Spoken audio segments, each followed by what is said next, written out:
Wilder Show podcast. I'm Scott. That's Lauren. Hello. How are you today, Lauren? I'm okay. How are you? Good, I guess. A lot of stuff going on. Yeah, there is. Instagram. Find us on Instagram. We are Grammin'.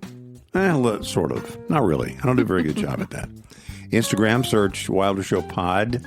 You'll find it there. If you want to send us an email, just email to podcast@wildershow.com. Podcast@wildershow.com. Wilder Show podcast drops Tuesdays and Fridays, 6 a.m. or before, on Spotify, Apple Podcast, iHeart, Amazon, YouTube, wherever you get your podcasts. So like, rate, follow, subscribe, and share. And yes, we are on the TikTok. So TikTok looks like it's going to... That's what they call it. Yeah, that's what they do now. Everybody's calling it the TikTok. And it looks like the TikTok is going to stay around for a while, at least through December. Yes. They signed another extension. Got another reprieve. It's like being on a plane at the airport and they say, we're taking off in 15 minutes. Oh, we're delayed for 15 minutes. Oh, it'll be another 15 minutes. It's like, you're not going to take off. Just tell us that early.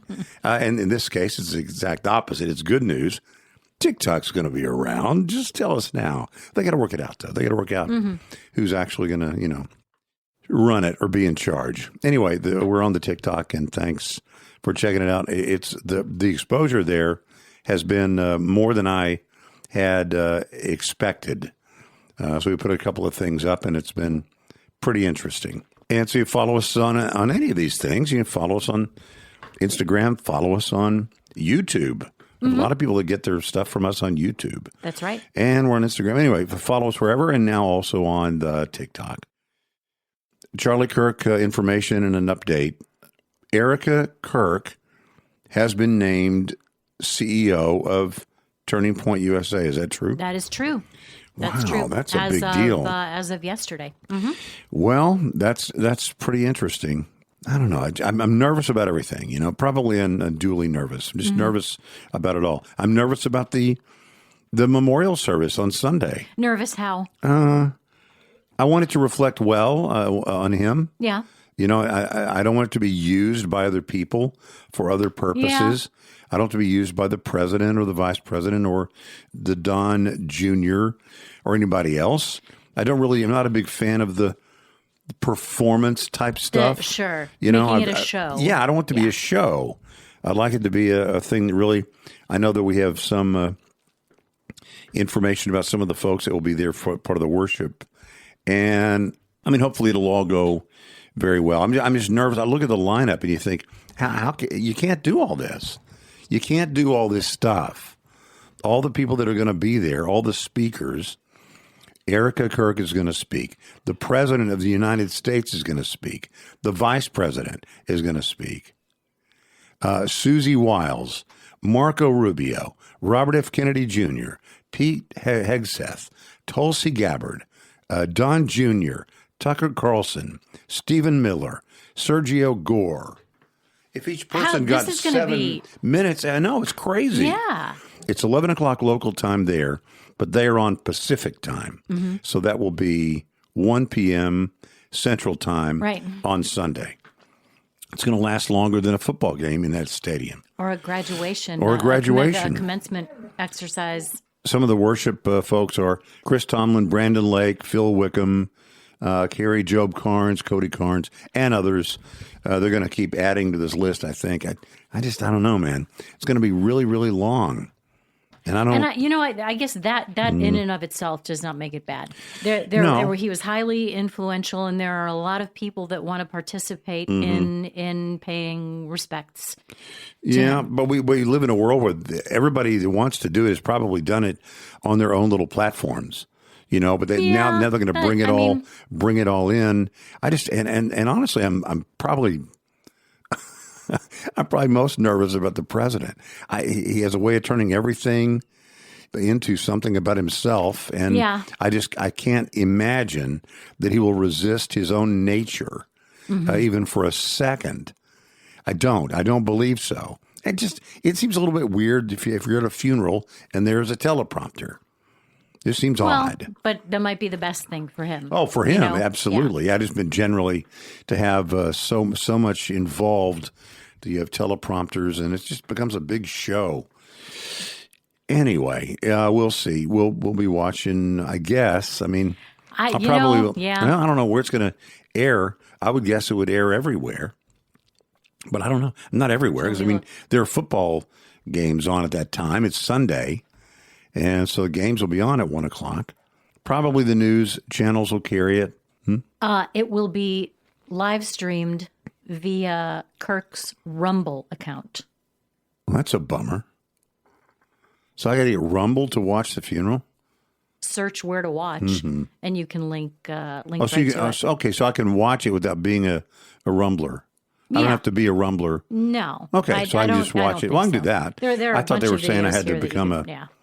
That's a good example of something that I would hate. You know what we're going to do? You can watch the funeral, but you first have to... Join our platform. Yeah, join our platform, and you could join... And how about this paywall? No. So there you go. So Erika is queen of TPUSA now. She is the head honcho. Yep. And there's a big thing going on about who's going to take over the reins of the podcast and the on-air thing. Well, filling in for him, I say filling in, isn't that odd?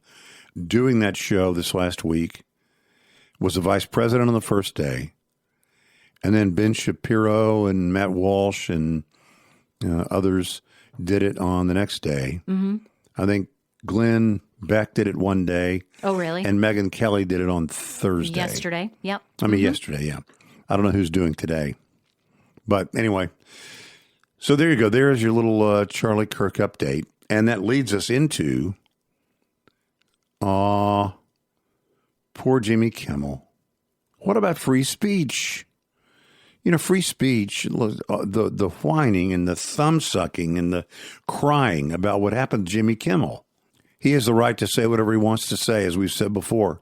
That is his right. He can say whatever he wants to say, but it's not consequence-free. Yeah. No, if he owned the network, it'd be different. He doesn't own the network. He has a boss. If he was his own boss. Right. Yeah. And if you have a boss, you have an obligation to make sure that you fulfill the duties that they set out for you. And if you do things that cause, for example, affiliates to preempt the show, make the locals watch Celebrity Family Feud. Sounds like that's what you watched last night. Which is what aired. Before. Yeah. Celebrity, if it causes them to preempt the show, then the network has to act. They have a boss too. You know, they have shareholders. So at least for now, the show, Jimmy Kimmel's show, is done at ABC, and so is Jimmy Kimmel. But it has nothing to do with censorship. It's not personal, Sonny. It's just business. There's another thing that I heard, too, talking about, I don't even remember who said this. It's kind of not fair that I can't attribute it. But they said, so everybody who's against cancel culture now is happy to cancel Jimmy Kimmel. Nobody's canceling him. He can get a job. He can do what if somebody wants what he does, anybody can hire him. Sure. He's got a lot of clout. He can have a podcast. Yeah. He can do a million things. Exactly. Nobody is shaming him into obscurity. Right. You know? I mean, if he can convince someone else to hire him and they like what he was doing, then he should do it. He'll have a job. There are still plenty of people who will listen and watch and want to be a part of it. The Kimmel thing is not about First Amendment rights. It doesn't have to be illegal to have Kimmel lose his gig. This is not about free speech. It's about business. The networks need affiliates to run the shows, right? Right. See, the way it works is that it used to be a thing called O&Os, owned and operated. So ABC proper owned television stations, and then they also operated those television stations. They call them O&Os, owned and operated. So it was an ABC O&O. Then you had ABC affiliate stations. So a station, and let's say they don't own a station in Salt Lake City, ABC doesn't, but there is a station there that wants to be an affiliate. Better example is Dallas. In Dallas, Belo Corporation owned Channel 8. And Channel 8 was an ABC affiliate. So not owned by ABC, right. Owned by Belo. And yeah. but ran all the programming Yeah. for ABC. It became an ABC affiliate. Now, in New York City, WABC in New York was an O&O. Sure. And KABC in Los Angeles was an O&O. Those are owned and operated. But other places you have stations that are just ABC affiliates or network affiliates. The network affiliates don't have to run everything that is there. But the network benefits if the affiliates run all the stuff or most of the stuff that the network offers. So the evening show is offered by the network to network O&Os, but also to affiliates to run or to carry Jimmy Kimmel. Sure.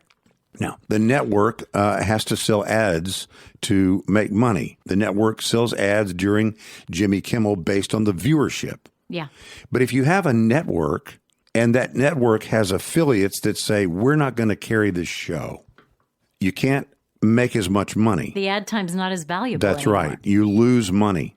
And not a good time to be losing money in late night TV. No. So what happened was there was one ownership of a whole bunch of stations, 24 ABC affiliate stations by one owner, one little small network of stations said, we're not going to carry Jimmy Kimmel. We're done carrying Jimmy Kimmel. Which is their right to do. That is their for yep, any absolutely. reason at any time. That's right. They can say we don't want to do it. We're going to do something else. In fact, one of the things they're going to do, I think on tonight, many of these stations are going to run a Charlie Kirk tribute show Yeah. in place of Jimmy Kimmel. So you talk about salt in the wound. Not only is Kimmel not there, but they're going to run the thing that is the reason why he's not there as a tribute. Anyway, the way it works is affiliates need to have eyes on the screen from viewers, and the viewers have to want to watch the show. If the affiliates lose the eyes on the screen, they lose advertising dollars. So if the network loses affiliates, they have to respond. Again, it's really just business. Can I ask you a question Yeah. about that? So is ABC under pressure to find something that those affiliates will take so that they can keep the revenue that they were earning still from Jimmy Kimmel? The short answer is I don't know. I don't know if they're scrambling to do that. I really don't think they are. Let me tell you what I think's happening. They have not said we're canceling Jimmy Kimmel's show. Right. They've said put it on pause indefinitely. Now, it'd be difficult to get back in there, but it seems to me if they wanted to really punish Jimmy Kimmel, they would say we're canceling the show. Or if they wanted to keep the show and keep the affiliates, they would get rid of him and put a different person in there, even temporarily, to keep the money flowing. Yeah. Please don't pull your affiliate viewership. And they might not have done it. So the fact that they didn't remove Jimmy Kimmel and put someone else in there tells me they're not really done with Jimmy Kimmel necessarily, unless he is done with them. Yeah. Remember, he still hosts like Who Wants to Be a Millionaire and a couple other game show type things that are produced by ABC. Yeah, I mean, he's been doing it for a long time.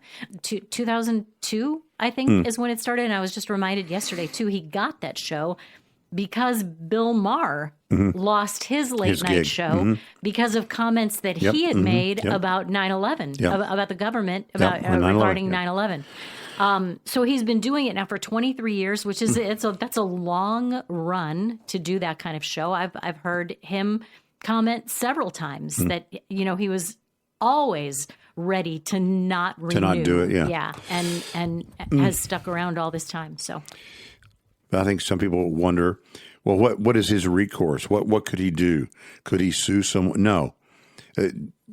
ABC, his boss, can say they don't want to do it anymore for whatever reason they want. They don't have to give a reason at all. They can just say, we're done. Been great. See you later. Now, what could have happened is ABC, I mean, from a legal standpoint, ABC could have, if they believe they're being pressured by the FCC, pressured by the government, what they could have done is tried to resist that pressure. And then when tragedy befalls them, they could file a lawsuit. But in that they sort of preemptively did this, there's no lawsuit there. yeah, So there's really no legal recourse. I've I wouldn't say I've been a fan of Jimmy Kimmel. I've seen the show plenty of times. He can be funny. He can be funny. I think, though, that what I've witnessed is maybe a thin skin when it comes to the president. And the president has his own They hate thin each other. skin. Yeah, they hate each other for sure. Do you remember when Jimmy Kimmel hosted the Oscars the last time? Not this year, but the year before. Yeah. During the broadcast, he read a tweet that the president had posted during the show about what a terrible Host he was or whatever. no-talent host Right. Jimmy Kimmel was. And I remember the story really clearly. Jimmy Kimmel's wife was the producer of that show. She's his producer on the late night show. She was the producer of this show, and he had his phone in his pocket. That's dumb. And he saw the tweet and wanted to reference it. And she said, don't do it. Don't do it. Don't do it. Don't let your buttons be pushed. So this what'd is he not do? what this is about tonight. And he couldn't. I don't want control. to ascribe a motive to control. him, but he couldn't do it. He had to push back. You know, the Sure. finger on the shoulder. You push me, I'll push you. Right. You push me, I'll push you. So it is definitely it is a toxic relationship between the two of them for sure. And, it wasn't really even so much what he said. It wasn't like, well, show me exactly in what he said what you find so offensive. That's not really the issue. He was joking about the political assassination of someone less than a week from the time that it happened. That alone, I don't care whether it was clever or was funny or wasn't funny. As I think you said to me earlier, the phrase murdered Charlie Kirk should not be part of a monologue. I don't think it probably ever has been before. It just- a part of a late night monologue. It was wrong. It was wrong. It was wrong. He was wrong. And the people that he answers to have a right to have their property. It's not his property. His name's on it, but it's not his show. It's their show. And they have a right to expect him to do what they want him to do. And when he doesn't do what they want him to do and it goes well, everything's fine. And when he doesn't and it goes poorly, then it's on him. And that's what happened. He does not have a right to do whatever he wants to do. The First Amendment protects you from control of your speech by the government, but you still can get fined. You can get fired when you say things wrong, or you can get punished. That has nothing to do with the First Amendment. Free speech gives Jimmy Kimmel the right to say what he wants, but he still works for others. His bosses answer to affiliates. Affiliates answer to viewers. And you need viewers to please the advertisers and advertisers to make money. So if enough viewers push back from the bottom, the whole system can react. And that's what we saw with what happened to Jimmy Kimmel. To be clear, what you and I find incredibly distasteful and wrong is not what everybody is pointing to, though, as the thing that he said got him. And they haven't even said fired yet. They've taken him off He's the air. on They've canceled the vacation. show indefinitely. What you're talking about, for people who don't know, is people are saying that Jimmy Kimmel actually said that the shooter was MAGA. He didn't say the shooter was MAGA. He said, bit of a controversy over the weekend or the last week because the MAGA folks, the MAGA gang, are working basically in former substance. He said the MAGA gang are working overtime to make sure that it doesn't appear this guy was one of theirs. He's sunk into a new low. You could read that a couple of different ways. And it's written in a way so that it is squishy enough that you could claim you're not saying it was MAGA. If I said to you, you act like that out there, Lauren, but you're trying to get them to believe that you're really a sweet person. Am I saying you're not a sweet person? I sort of am. But technically, could I defend and say, oh, no, I'm not saying you're not a sweet person. I was saying you were working overtime to have them believe that you're a sweet person. So I think it's written, the joke was crafted in a way to leave the squishy room in there. So what exactly did he say? He said, we hit some new lows over the weekend with the MAGA gang desperately trying to characterize this kid who murdered Charlie Kirk as anything other than one of them and doing everything they can to score political points from it. In between the finger pointing, there was grieving on Friday. You want to go through the whole thing? He told a joke. It was not even a joke. But that's terrible. Yeah, it was a terrible thing to say. From start to finish. But the first part of the thing is what most people, and you're right. He didn't say this person was MAGA. He was saying everybody around, all the MAGA world was trying to desperately to make sure. Point the finger at somebody else. Make sure that it didn't appear that he was one of them. That's right. Kimmel's gone. Good riddance. And as far as I'm concerned, I don't think he can be funny. But a lot of people can be funny. But I've been out. I've been out on those late night talk shows for a long time. Yeah. They stopped being interesting to me when they started being simply shells that you can pour promotional stuff into. Yeah. CBS is owned by Paramount. There's a brand new Paramount movie.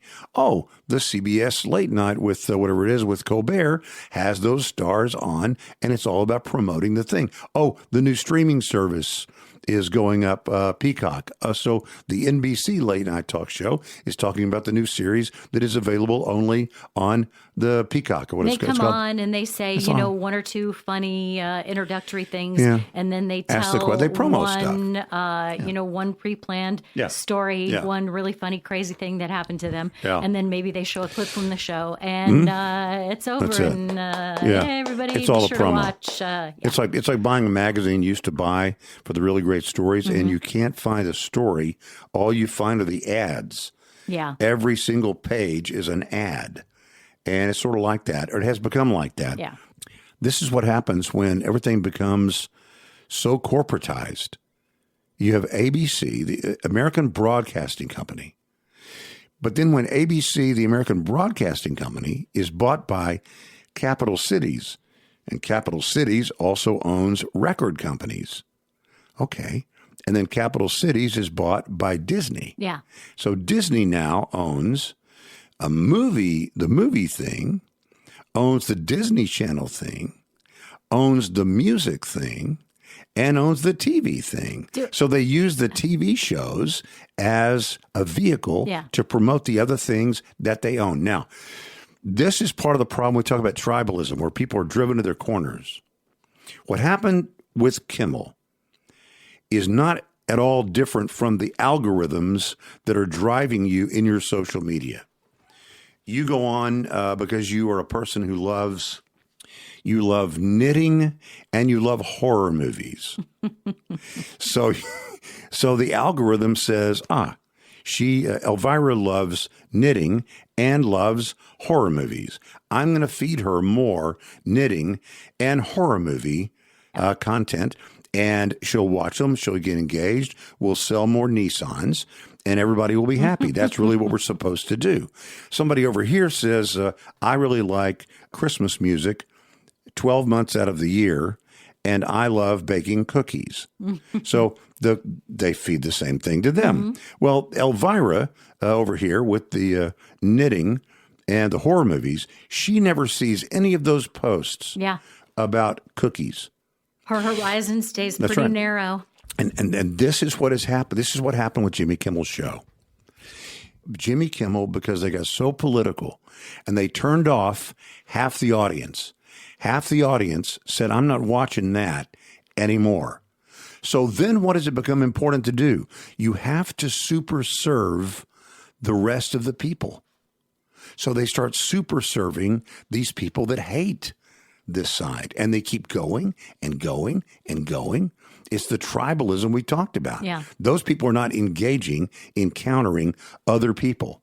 The horror movie watchers are not ever talking to the people who love Christmas music 12 months out of the year. There's no blending anymore. Everybody's in their corner. So in the corner of Jimmy Kimmel, it was the crazy people who hate everybody on the right and have no problem with somebody making fun of a guy who was blown away and make a joke about it. They have no problem with it. Here's the problem.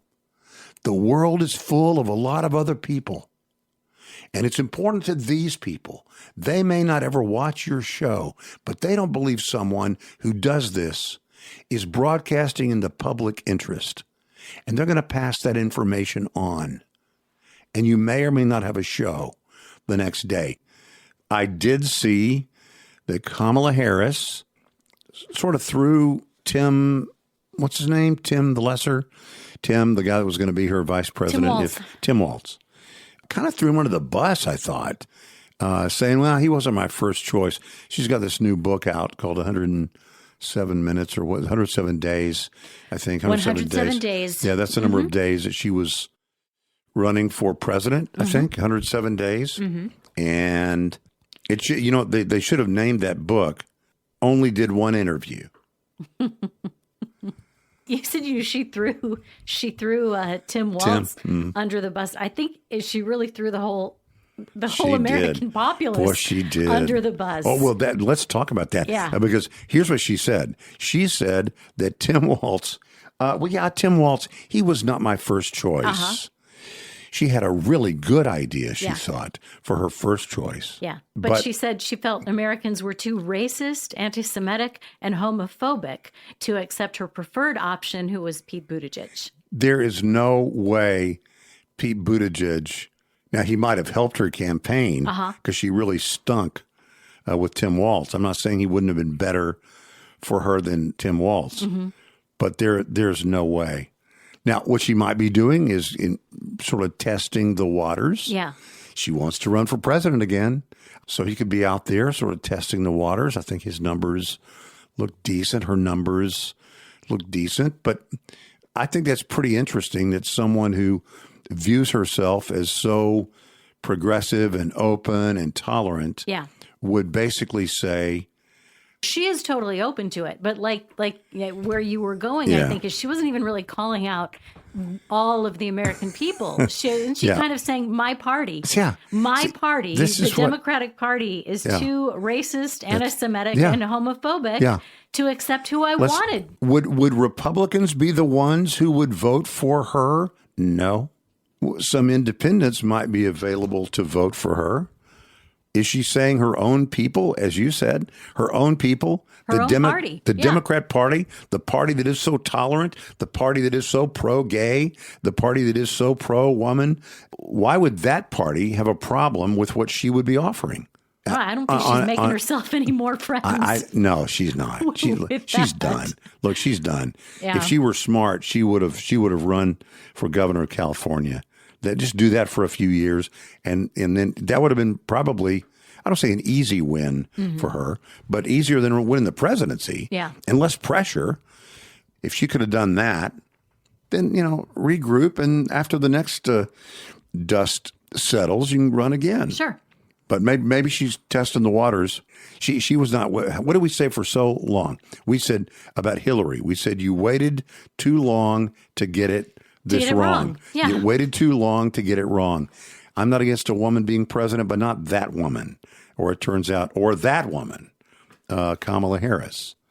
Some woman, sure, no problem with that. But it's not the ones. Kind of an easy out. Not the ones who've been to make it about that. To go all the way back to 2008, and you were a racist if you would not consider voting for Barack Obama, even if you'd never voted for a Democrat in your whole life. Yeah, I know. Yeah, and of course on my side, it'd be easy to have me say every time you waited too long to get it wrong. Not that one, not that one, not that one. At the same time, though, I think what's going to happen is you're probably going to see the first woman president maybe be a Republican. And you're going to really find out that, Republicans don't have a problem with a woman being president. It did have to do with those particular women. Oh, it is time for Scattershoot. Let's go.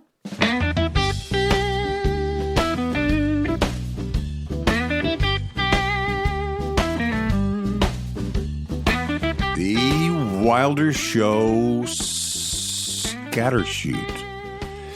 Right, Lauren? That's right. I think in the last week it was the anniversary of Gannett's newspaper, the USA Today. We talked Wasn't about, Did we hear on the radio? No, you know radio. what? We It's on didn't. radio. Yeah, we talked about it on the radio. Yeah.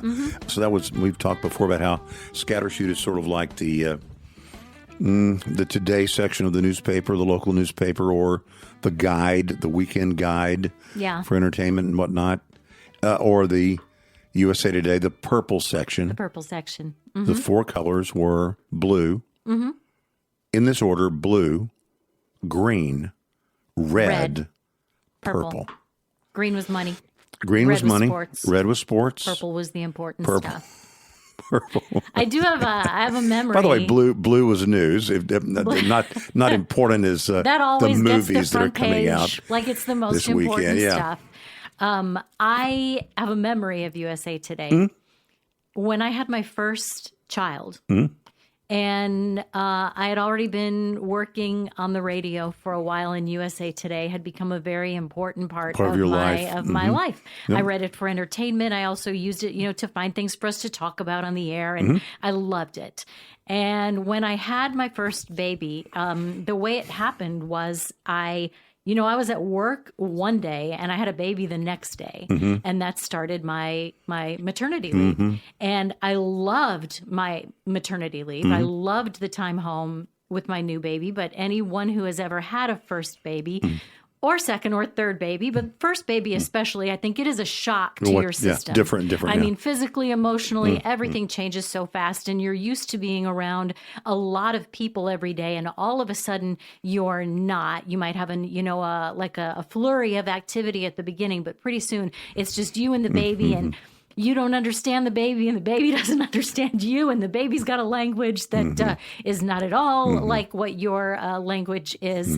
And I remember the first time I left the house by myself without my firstborn precious son was about 4 weeks after he had been born. All right. And I got a USA Today. First thing you did. And I just sat, I went out to dinner. That's fun. And USA Today stopped to pick up a USA Today and brought it with us to the restaurant. And That's I felt just a little bit like myself human. again. Yeah. Yeah, it was. And then I couldn't wait to get home because that's where the baby was. It was a staple for all radio. Yeah. I mean, everybody in radio had to get the USA Today, and it was the salespeople, the people from the dark side of a radio station. They better not grab the USA Today. That's for the people on the air. Yeah. So anyway, USA Today, happy whatever it was.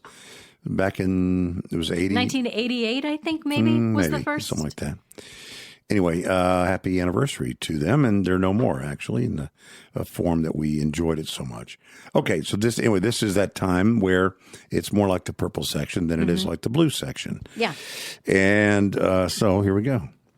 I've always heard that there were like several things to consider when you're purchasing an engagement ring.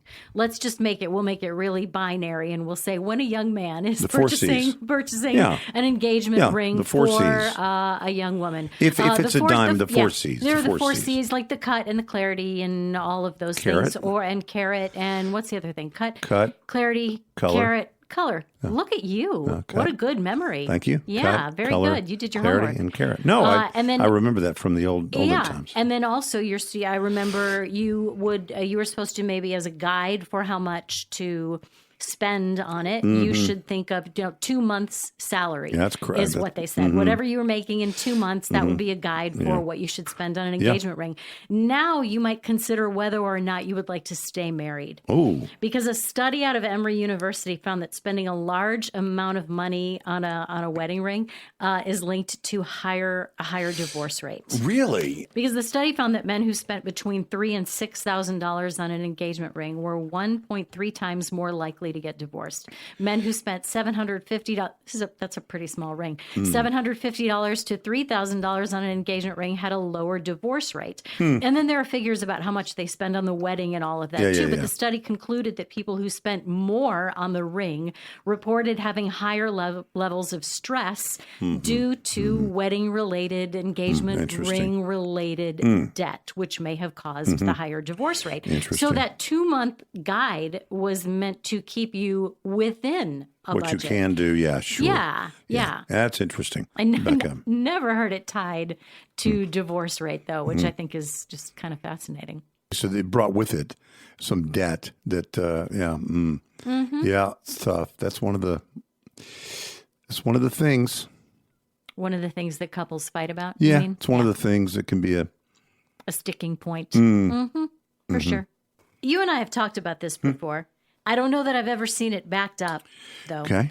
What do you think most parents report as the favorite age for their children? Of their own children? Of their own children. What was a favorite age? Well, as I have said, and you know this, I have said this for literally decades. Yeah.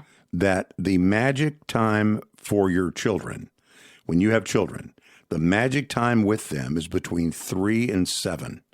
3 and 7 is perfect because at 3 they begin to, you see the wheels turning, they're thinking their own things. Later than that, they are better communicating. But by 7, they end up spending time with other kids and they kind of devolve a little bit. They kind of come back. The other kids' bad habits I think all kids, they just kind of, but before that they're spending usually, especially the firstborn, is spending mainly time with adults. Yeah. And so the communication skill is pretty good and the critical thinking is beginning. So I've always said the magic time, every age is good. When they get older, it's good. When they're like these days old right now, today days old for mine, really good. But there is something quite magical about 3 to 7. Will you agree with many parents then? Oh, is that who right? say that the age of 5 is a favorite. Sure. And a lot of the things that you said are true also. A lot of parents say that it's because their kids are independent enough to be self-sufficient. They can dress themselves. Yeah, they can bathe themselves to a large extent. But they still want to connect with you. They still think you're fun and cool. They still want your company. That makes them great companions for activities and conversations. And children are starting to, like you said, the wheels are turning. They're having their own independent thought, which makes them really, fun and interesting to be around. Maybe in a way that they haven't been to that point. It makes it kind of a golden age. You said the magic age. It's magical. This is the golden age. I like you said. I mean, I kind of think now is a golden age too. That's all good. Yeah. There's not a bad time. Whatever now is. Yeah. Another thing about the age of 5 is they have a people-pleasing nature. They often want to be liked by adults and are more receptive to following directions. Yeah, I think that goes away sometime between 7 and 14. If you're lucky. If you're lucky, but, I remember working with my middle child on learning his numbers. And I think he was maybe like in 4-year-old preschool. And the teacher had told me he needs to work on identifying numbers. He doesn't have all the numbers down. Okay. So we were driving down the street and we were reading addresses. Okay. And he'd try to read the address and he would miss a number here or there. And I would correct him. And like I said, I think he's 4 years old. And at one point he said, do you know everything? And I thought, no, already at 7, your brother thinks I know very little. And you still think I know everything. So there was something that changed pretty dramatically between those two ages. After 7, somewhere after 7, they learn to discover their dad might just be Clark Kent and not Superman. But that's okay. A little animal good news, bad news. Oh, I love animal good news, bad news. It sounds kind of like a joke when you start it. Like, did you hear about the bear who walked into the Dollar General? No way. Black bear in Vernon Township, New Jersey. Okay. He walked into the Dollar General store. 175-pound bear wandered into the store last Tuesday afternoon. They have footage of the bear that showed it roaming the aisles near the refrigerated products. And he actually bit a woman while he was in the... I don't know how she... Well, how could she not just go... She really wanted a Honeycrisp apple? And they were reaching for the same thing. I don't know. I don't know. I'd be out of there so fast. I can't imagine how he could have snuck up on her, but maybe he did. Okay. They shot him with rubber bullets, No. which didn't stop him, flee into the relative safety of the nearby woods, Okay. and then they found him, because once a bear bites somebody, The taste. you can't let him. The taste, yeah. If that's true of wild animals. If they've had a taste of, it's kind of gross to think about, but it's the way it goes. So they put him down. They put him down. Yeah, you got to do it. Yeah, too but bad for him. I just can't. I mean, of all the places, No dollar. the Dollar General. I mean, anywhere, like inside. Can you imagine? I'd freeze, I think. Well, I mean, everybody's looking to save money. Even a bear needs to save $1 here and there. Yeah. That is the Wilder Show podcast. Instagram, find us, search Wilder Show Pod, and you'll find us, and we appreciate you liking us and sharing it. If you want to send us email, it's podcast@wildershow.com. Podcast@wildershow.com. The Wilder Show podcast drops Tuesdays and Fridays, 6 a.m. Central or before, on really wherever you get your podcasts, Spotify, Apple Podcast, iHeart, Amazon, YouTube, some other places I don't even know. We're also on the TikTok. And listen, you kids, don't make me pull this car over. You guys get along in the little chat portion of kind. all this. Be kind in the comments. I'm really surprised. A little bit of scrum going on there. My dad would see us doing that kind of stuff, and he'd say, that's going to lead to trouble. So I'm just telling you right now, don't make me get up out of this chair. So like, rate, follow, subscribe, and share. And Lauren, thank you. You bet. And we will see you next time. Do